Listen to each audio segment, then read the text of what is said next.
Assalomu alaykum hammaga. Bu safargi videomiz rasvodomer kollektorda to'g'ri ligirovka qilish to'g'risida bo'ladi. Xo'p, bizda rasvodomer qo'yilgan, lekin serial privetlar, ya'ni xona harorati bilan o'chirib yoqadigan nasoschalar qo'yilmagan hali beriga. Balki umuman qo'yilmadi. Xo'p, hozirgi ma'lumotimiz rasvodomerni to'g'ri litrga qo'yish. Buning uchun mana kollektorimiz ishlab turgan holatda, mana batarchamizdan suv kelib turibdi, obratkamizga qaytish bor. Xo'p, sirkulyatsiya bo'lib turibdi, ichida ozgina havolari bor. Endi chiqib ketyapti, mana eskilarimiz qo'yilgan. Xo'p, endi bu qanday bo'ladi? Misol deylik, sizlarda bu betga 100 metrdan tashalgan, bunisi 80 metrdan, bunisi 65-70 metrdan tashalgan holatda.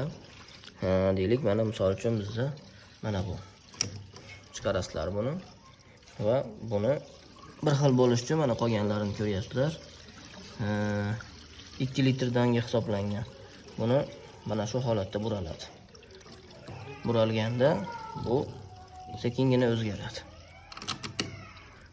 Mana bu ham ozgina ligirovka qilish kerak.